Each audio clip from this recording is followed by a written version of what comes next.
YouTube. Welcome to the MC's Unscripted, where we talk to artists, entertainers, and behind the scenes decision makers who are some of the best at what they do. Today, we have a very special and talented guest. He's been a triple threat on Broadway, theaters around the nation, and he loves sharing that talent with his students as a teacher and a mentor.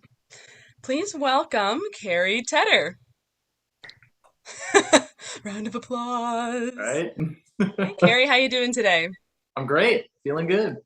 Awesome. So I am really excited to be interviewing you. I didn't know that you had done so many things. Like I Googled you I Googled you. Like I just put in Cary Tedder, nothing else.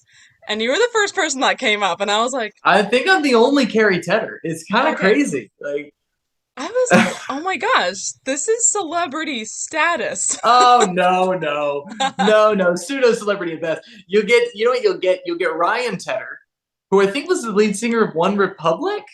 Okay, because I got a Gary Tedder, Yep, yep. and I was like, whoa, And also there's a Cary, North Carolina, like Cary, North whoa, Carolina. okay. And so I every now and then you'll see like so and so Tedder, chiropractic in Cary, North Carolina. But outside of that, Cary Tedder, you're looking at him. You're the man. That's awesome. Yeah, and seeing your headshots from Oh like boy. kind of back in the day, I was like, oh my I gosh. actually I'm working with a photographer a buddy of mine who's a photographer now, and we're gonna get some new photos because I've come into like more than one class and my students are like, you don't look like you on the internet. And I want to be like, well, child, what did you look like 5 years ago? I bet you Right, didn't look right, like right. that. So, and two, when you have hair like this, You you gotta got to let show it it off. grow, Yes. That is so awesome. So when I was looking up, doing some research about stuff about you, I found out you went to Pebblebrook High School Hmm. in Georgia, which one of my best friends went there, that Oh, performing wow. arts high school. Yeah. Um, so can you talk about your origin story with music and dance and what led you down that path? Sure. I mean, I was a gymnast as a young, like very young child, like 7, 8. And then one day I said to my mom, I just was like, I want to take dance classes. And my mom was like, weird, but cool. No, like good weird, good weird. Yeah. She wasn't like, no, my son's not gonna dance. She was like, oh, how interesting. My son just out of nowhere wants to take dance class. She said, we'll take you to dance class. And my sister grabbed me and was like, why don't you come do cheerleading with me instead? And I was like, oh, okay. So I just went and became a cheerleader. It was more like competitive cheerleading than it was Yeah. sideline cheerleading, Okay, okay. which actually, if you look at some of the competitive cheerleading, it was one of the most high intensity things I had ever done. Is that like those movies that I've watched, the Bring It On movies? Yeah, yeah. Okay, yeah, because that So stuff looks insane. yeah, I was a nationally titled cheerleader when Bring It On the movie came out. Dating myself here. And so like, yeah. So anyway, in cheerleading, it's a really great track to get scholarships. And you can get awesome scholarships. Forgive me for saying this, especially as a boy, Yeah. because they're always looking for, guys who can stunt and partner and tumble. And Hmm. I thought, okay, well, this could lead me through college. But then I thought, after that, kind of what's the possibility? Like, there's no such Right. thing really. I mean, there might be now, but at the time, there's no such thing as like a professional cheerleader. And the body can only do so much for so long. And Hmm. so I was like, I need to think of something that will maybe take me beyond college. And I auditioned for in 8th grade. I auditioned for Grease, and I got into Grease, and the director of that show was like, "Hey, you should look at the Pebblebrook Cobb County Center for Excellence in Performing Arts." And I said, "Oh, okay, cool." And it's a magnet program. If anyone out there doesn't know what a magnet program is, it's where anyone in the county can go to that school, regardless of how far away you live from it, Yeah, if you so they have get been like the accepted, yeah, through an audition process. So I auditioned, and they accepted me, and the rest is kind of history. I was like steeped in studying choral music, and I'd show up early in the mornings to practice piano. And I found that the piano became a great passion of mine. And then I Oh, also sort of converted all of my tumbling expertise into more dancing and learning how to not just like throw flips with my body, which actually I did plenty of on Broadway, but how to sort of nuance that with the creative pursuit, which is dance. And so then, musical theater is of three respects, and at least three respects. And so I started sort of rounding out how to do each of those in their own and then in tandem with the others. And it led me into some really interesting projects. I did West Side Story on national tour, I saw and I that. did a couple of plays. I did an original play up in Hartsford, almost said Hartsfield, Hartford, Connecticut, and at Hartford Stage.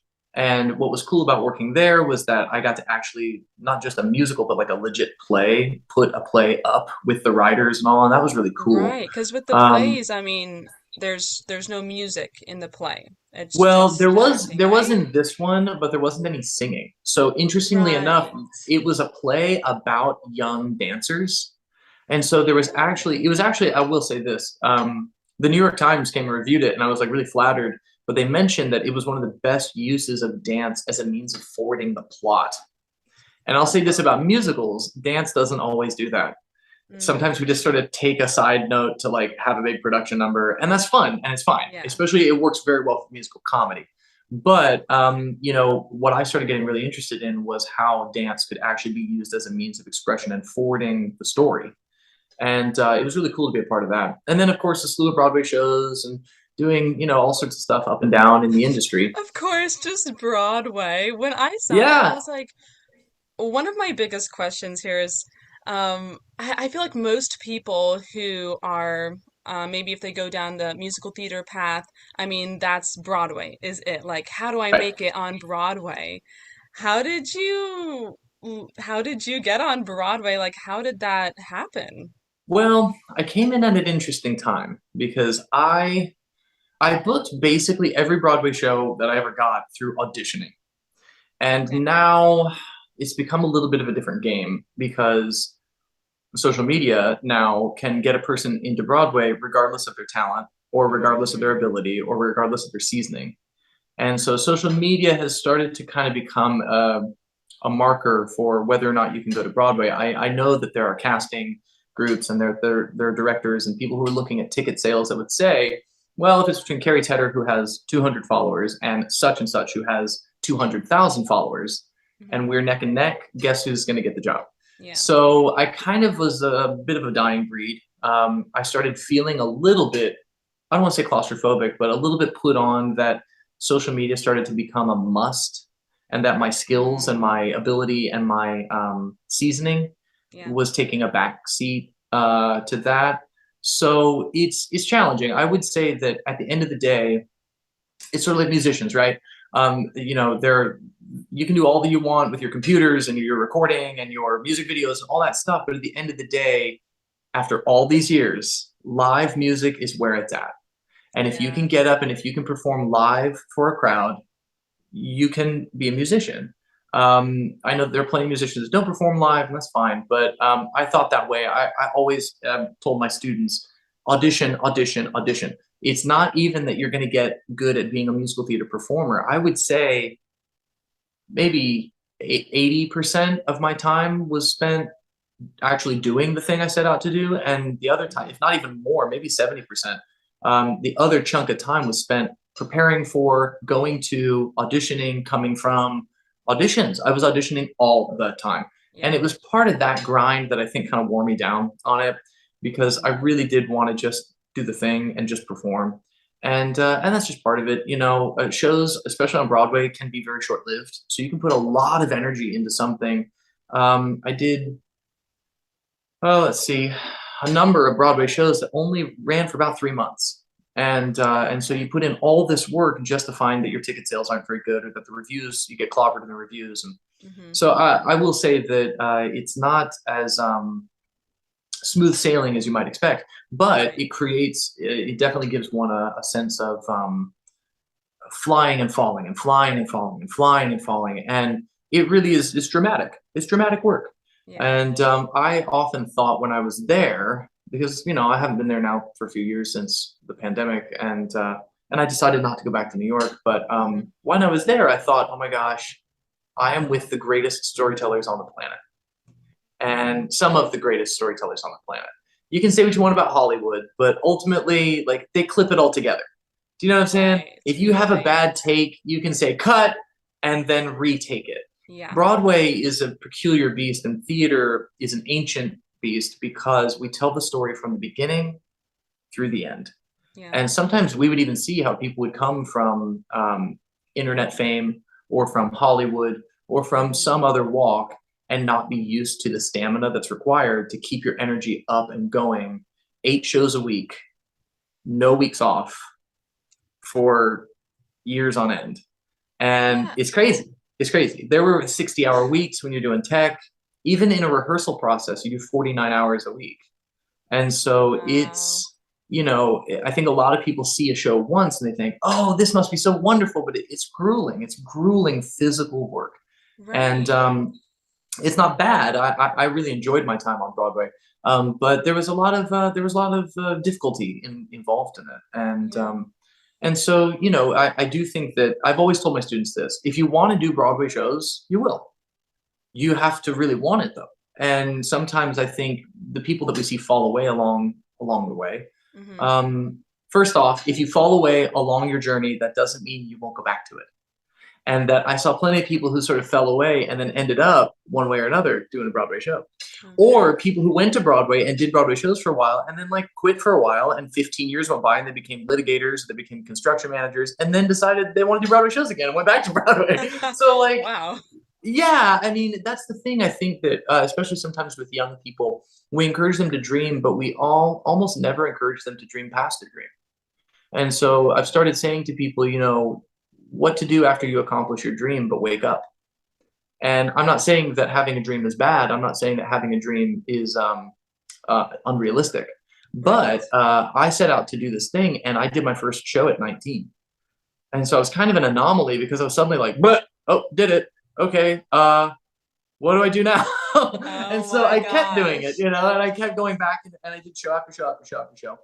And then that's when I think COVID and the pandemic and the shutdown sort of provided a catalyst for me to kind of push away from New York and push away from the industry for a while. And then I was kind of like, I have other stuff to do, and I have other stuff to say, and I think I want to do that. I remind people, though. I remind people, Broadway is not the pinnacle of theater. Theater is it's an ancient art form, and it came around the same time as religion, and those two are very closely linked.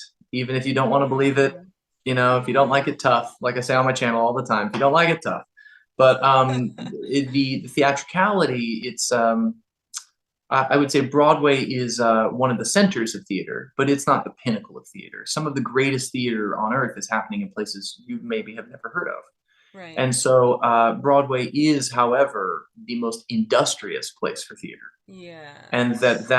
what I learned after going to art school twice, because I went to Pebblebrook for 4 years and studied, and then I went to Michigan for 4 years and studied. So Uh-huh. eight years of my life was devoted to studying musical theater. Yeah. And then when I got there, I realized I didn't know anything about business. And so I had a great deal of artistic knowledge and a very poor understanding of business knowledge. And Hmm. at the end of the day, the shows are artistic on Broadway. They're artistic. However, these are businesses. And Yeah. so I sort of learned while doing it. It was a sort of baptism by fire. That as I learned what an agent did, as I learned what a manager did, as I learned what a company manager did, as I learned what an advertising group might do for a show, or as I learned what social media can do for ticket sales. And, Yeah. it's just sort of picking up the business stuff along the way was fascinating. It really was. Yeah. I worked for some like multi-billion-dollar companies. That's kind of crazy. Dang. I was talking to Bryant in our interview about that sort of business side of Mhm. music and other fields that most of the time you don't get classes about that, or at Right. least, in-depth classes that really prepare you for that Mhm. business side and how to maneuver your way through that, like in Right. the real world. Yeah. Yeah. Well, and that if you, I'll say this, and not to spook anybody, but I because of my lack of business savvy, got taken advantage of. Mm-hmm. And there are people that will greatly enjoy your lack of business understanding if they have an understanding of business above you. Yeah, yeah. And those people generally are either failed or non-artistic people. Uh-huh. And so Okay. that was another interesting lesson to learn, was that there are a great many people surrounding the artists that are cajoling, coaxing, coercing Yeah. the artist to either do creative things that are maybe not in their best interest, or business things that are not in their best interest. So, Okay. I had a manager for a while who was taking more money from me every week than my rent. And yeah, and like when it came to what he did for me versus, or in proportion to what I paid him, he did Yeah. absolutely nothing. And so it's hard to feel like I didn't maybe get robbed. But Right. maybe what I did was I paid for a very expensive lesson and I learned it in real time. And now, I mean, here's the thing. Now I look back and I can laugh about it. At the time, it's enormously frustrating. And Right. and that I think too, like you're saying, if you think about what like a Broadway contract might say you get paid, but if you don't know Mm-hmm. anything about the New York tax brackets, or if you don't know anything about Mm-hmm. a retirement fund, or how much you can contribute to an agent and a manager, if you have an agent and a manager, you're likely giving 25% of your earnings up to other people entirely. So, it's just things you learn about that stuff along the way. And it was a hell of a ride. I'll say that. And I'm not saying I'm done. I'm not saying I'm fully done. Just for now, I Okay. want to live Okay. somewhere else. Right, exactly. Wow. I want to know what your favorite show was, what your favorite show that you've ever done has been. Does okay. There are my favorite shows, and then there are my favorite shows that I've done. Favorite shows. Okay, give me your favorite show and your favorite show that you've done. Okay. One of my favorite shows, and this is pretty obscure because it wasn't on Broadway, this is off Broadway. Okay. But it was written by the same guy who wrote the musical Legally Blonde, and he's an excellent composer. His composition is actually just remarkable. His name is Lawrence O'Keefe, and he Okay. wrote an off Broadway show called Bat Boy. And Bat Boy was a just a slapstick comedy about. It was actually based on a National Enquirer article about like woman gives birth to half bat, half child. I know. Like the source material for musicals is usually like romantic or comedic, and this was like truly some weirdo shit. Like it was like and that's what I think I loved about it. I think I was weirder than Broadway ever wanted me to be. And so That's Bat Boy, really though? well, Really? yeah, I know. So it was off Broadway. It had just a spectacular cast: Sean McCourt and Carrie Butler and Devin May and Doug Storm, and just a number of brilliant actors.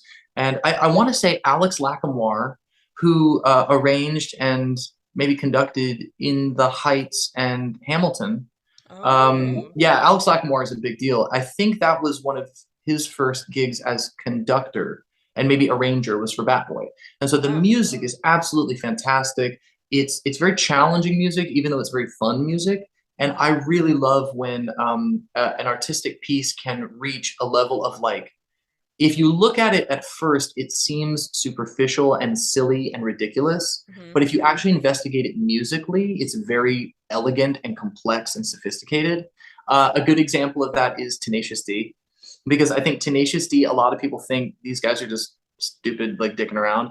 But Kyle Gass plays unbelievable guitar, and Jack Black's Oh, singing voice is absolutely phenomenal. just And he's yes. he's utilizing modes, and they're utilizing metal riffs which are rooted in neoclassical composition, and so I love when that kind of chord is struck where somebody can use virtuosic understanding of music and still write a stupid poopy like Uh-huh. service musical. I love that. I just love it.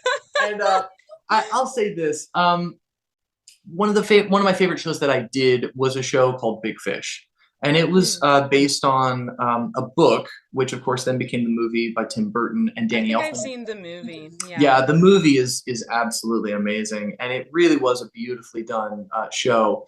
Unfortunately, and I don't think anybody in Big Fish would mind me saying this, I think the workshop when we did a version of it in a studio, for a very limited audience of potential investors.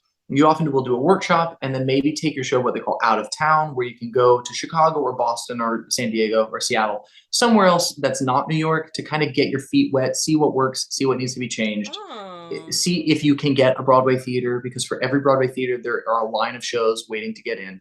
yeah. And so you take it out of town. And I think Big Fish suffered the fate of being too artistic, that in the workshop it allowed the audience and it allowed us to sort of meet it halfway, and the music was absolutely wonderful and the cast was wonderful, and each time we did it after that, I think it just got a little less magical, until, funny Oh. enough, you arrive at this weird paradox where, like, you get a Broadway theater, you're on Broadway, but you don't feel like the show you're doing is in the best shape it's been in.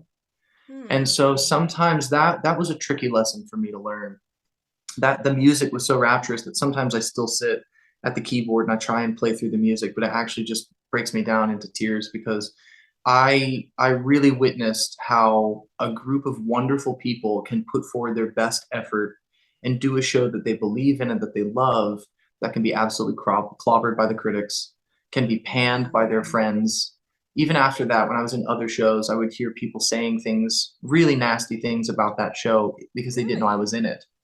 And so it was really difficult to hear, imagine if you did the very best work you could have possibly done in a show that you really loved and you poured your heart into, and then you hear the other people in your industry just talking about it like it's a piece of garbage.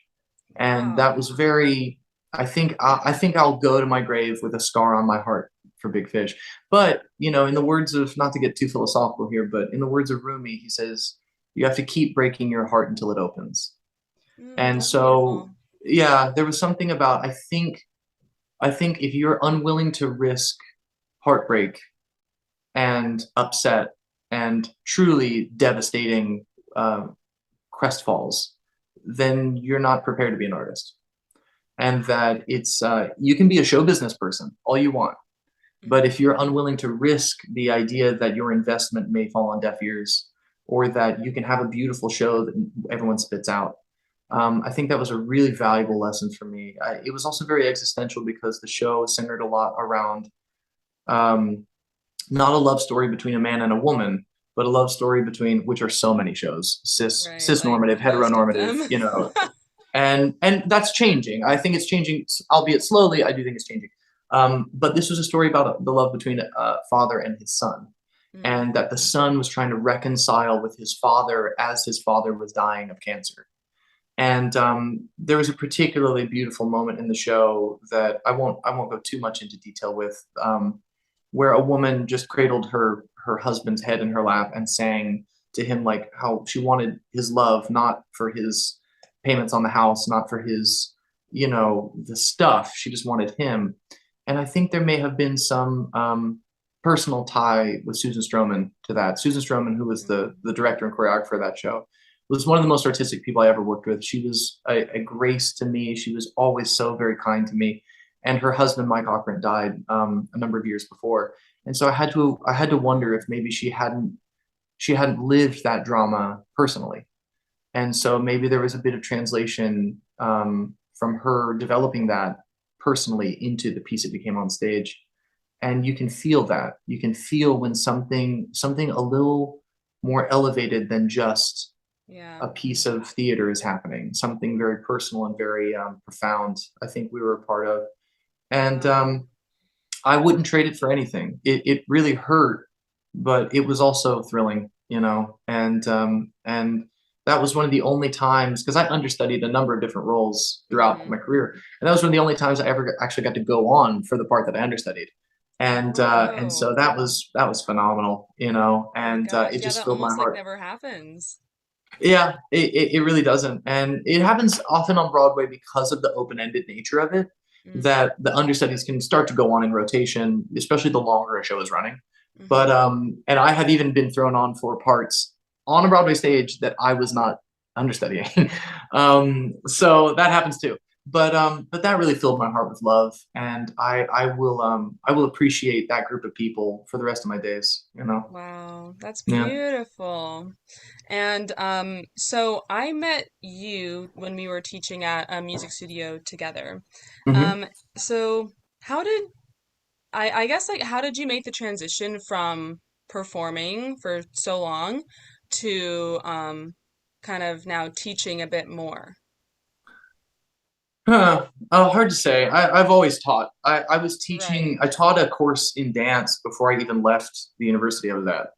Oh, okay. So I have been teaching for, I used to teach tumbling classes to the seniors when I was a freshman in college. So like Oh, I've been teaching for going on 20 plus years. okay. Wow. So even though it's a passion for me, you know, I got to be very mindful about my words about the music school. You don't have to say too much. No, I won't say too much. I'll say this. I love working with students, especially students who are committed to their study. Yes.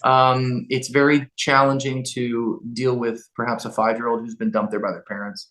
Mm-hmm. And that's why I think I tend to excel with teenagers and adults because I can conceptualize, I can say, if this is your goal, these are the steps I'm going to give you to get there. Yeah.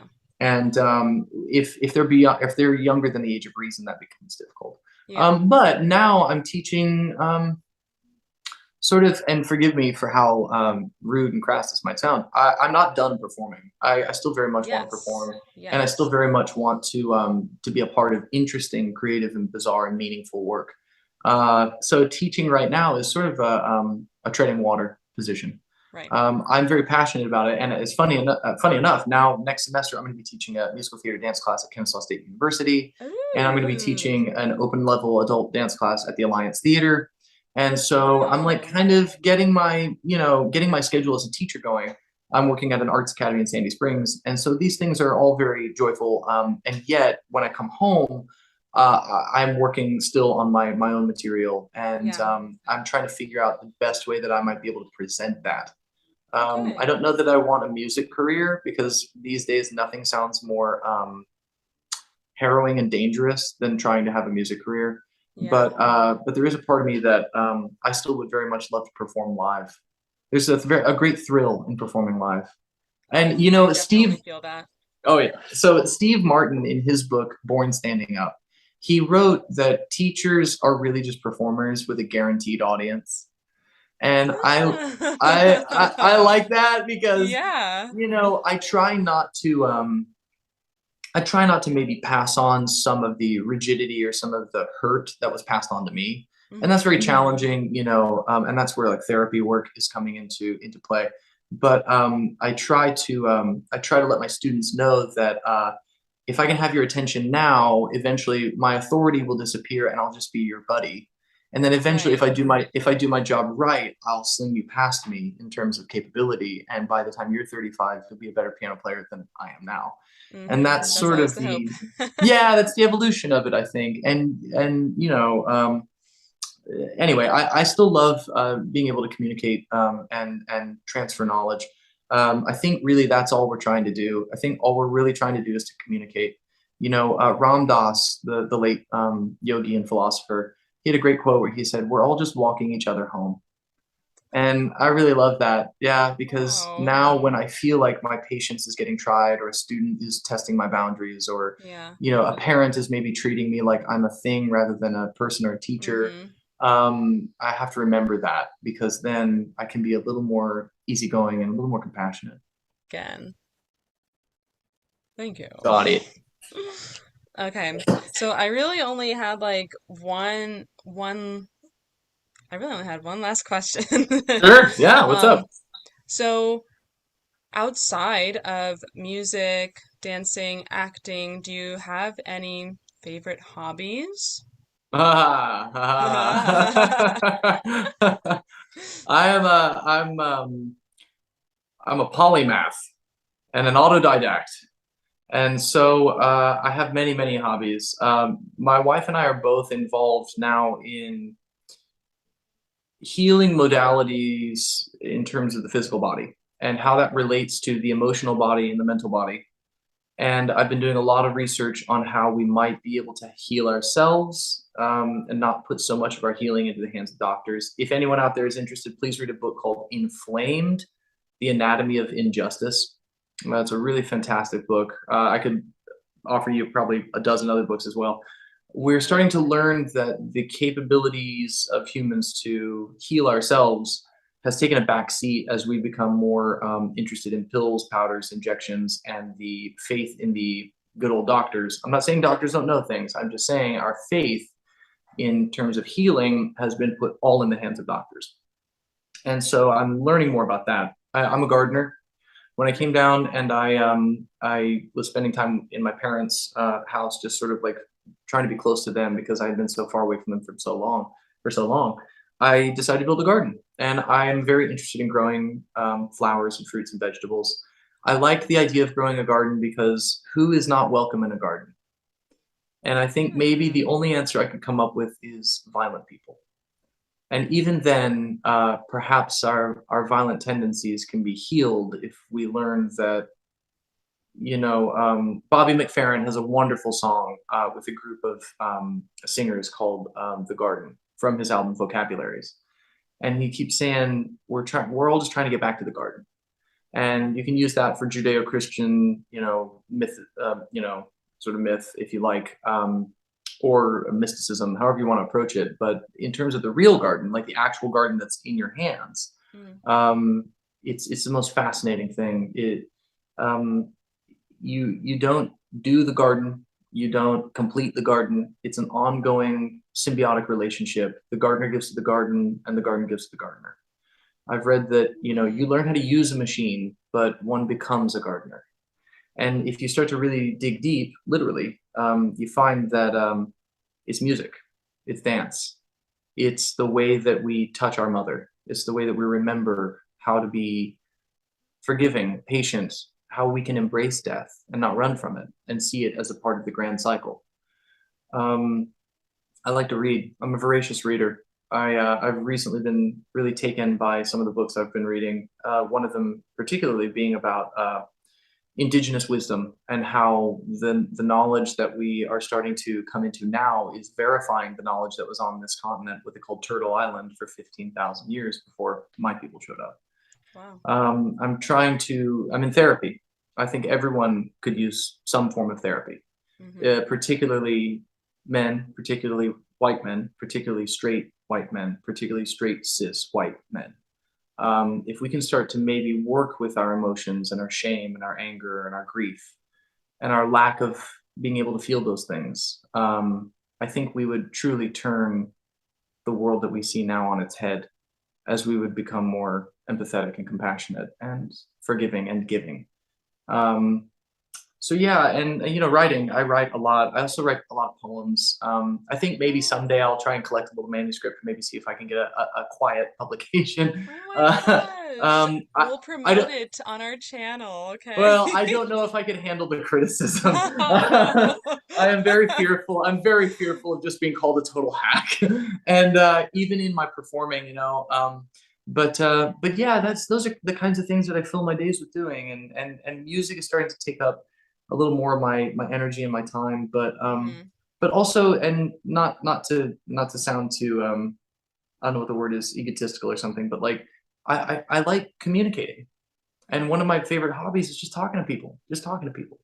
I work at farmers I've markets. noticed this with you. I feel like Yeah, whenever we have a conversation, it's almost like it could never end. Like, yeah. and I get that energy from you that you're super comfortable talking to people and just like any sort of topic, feel like you have something to say. And you have, um, I like the way that you talk about things. Like when I just asked about a favorite hobby, I feel like it turned into something really profound that I wasn't expecting. I'm like, Well, that's these good. are like the conversations, normal conversations with you. Well, and that's something that I may be trying to figure out how to communicate some wisdom in an age when wisdom seems to be, I guess, taking a backseat. And I do know that too, with how I look and who I am, it might be my time to just kind of shut up for a little bit. And I think that that's maybe one of the greatest things I can do is practice my listening. But I see a lot of people who are very eager to make a lot of proclamations. But I'm not sure I see a lot of people who are very eager to have genuine conversation. And I think as I've been studying BIPOC literature and gender nonconforming ideas and reading people's blogs and following certain individuals, I'm learning that conversation is key. And that especially the art of conversation, if it really does have an ebb and flow, a give and take, anyone involved in that conversation will leave it changed. It's not that you have a Yeah. conversation so that one person can convey something to people. Hmm. It's that you have a give and take so that both people walk away with something new. And that I think is where we're really headed with it. Be very wary of the people who make declarations. He said as a Mm. declaration. You know? That was good. Oh man, no, I think we need a lot more of that in this day and age. Just the Mm, communication, the willingness and to have a conversation with someone where it's both ways. right. And that hey, you can be worse things than wrong. Yeah. You know, as a matter of fact, the more wrong. I once was watching at an art fair a drummer and a pianist, and they were wonderful. And in true nature of musicianship, they were playing beautiful music, and nobody was paying attention. And the pianist was wonderful, and the drummer was really doing all this interesting polyrhythmic stuff. And after they finished the song, I kind of clapped and I gave a tip. And the drummer said to the pianist, "Hey, I didn't know if you liked kind of the polyrhythmic thing I was doing there. I didn't know if it felt wrong." And the pianist, without missing a beat, just said, "If it ain't a little wrong, it ain't right." And I thought, how interesting. And they weren't saying it to me. I was just kind of eavesdropping on two Yeah, musicians talking, and I thought, how interesting, how cool, what a mindset, I So love I that. gleaned that from those guys. Nice. Well, I'll say that's all the time we have for today, but thank you so much for joining us, and I'll give you the last word if there's anything you'd like to say at the end. Watch EMCs. Yeah! Yeah. Nice. Awesome. Thanks so much, Carrie. Absolutely. Thank you, Julia.